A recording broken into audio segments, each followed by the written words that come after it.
मैं तीन चीजें बोलना चाहता हूं। पहली चीज बोलने नहीं दे रहे हैं। मोदी जी घबराए हुए हैं। आपने देखा जो ट्रेड डील 4 महीने से रुकी हुई थी 4 महीने से कुछ बदला नहीं। किसी न किसी कारण, जो मैं जानता हूं नरेंद्र मोदी जानते हैं। नरेंद्र मोदी जी ने कल शाम उस डील को साइन कर दिया। नरेंद्र मोदी जी पर प्रेशर है, भयंकर प्रेशर है। और नरेंद्र मोदी जी का जो इमेज का गुब्बारा है, जो हजारों करोड़ रुपए लेकर बनाया गया था, वो फूट सकता है। इशू ये नारावाने की स्टेटमेंट नहीं है, ये साइड शो है। और वो भी जानते हैं, मैं भी जानता हूं। मेन बात यह है कि हमारे प्रधानमंत्री को कॉम्प्रोमाइज कर दिया गया है। किसने किया है, कैसे किया है, यह हिंदुस्तान की जनता को सोचना है।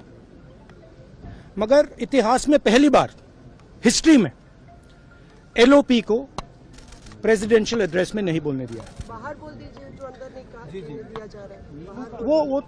वो तो ऑटोमेटिकली होगा जी।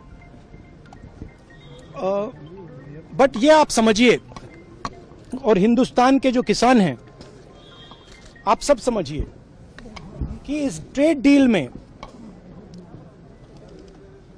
आपकी मेहनत को, आपके खून पसीने को नरेंद्र मोदी जी ने बेच दिया है। और वो इसलिए बेचा है क्योंकि ये कॉम्प्रोमाइज्ड है। सिर्फ आपको नहीं बेचा है, देश को बेचा है। इसीलिए मुझे वहां नहीं बोलने देना है। नरेंद्र मोदी जी डरे हुए हैं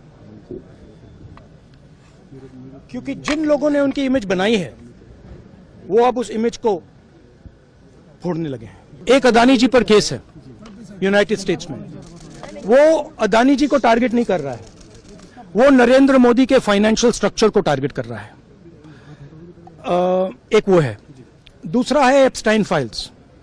एप्स्टाइन फाइल्स में अभी और माल है, वो अभी रिलीज नहीं हुआ है। इसीलिए इस दबाव में आकर एप्स्टाइन फाइल्स में जो है, जो पूरा देश जानना चाहता है, मगर अभी अमेरिका ने रिलीज नहीं किया है।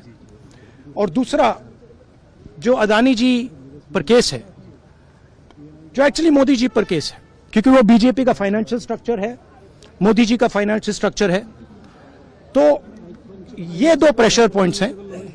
और आप ये बात समझ लो, देश ये समझ ले कि प्रधानमंत्री कॉम्प्रोमाइज्ड है।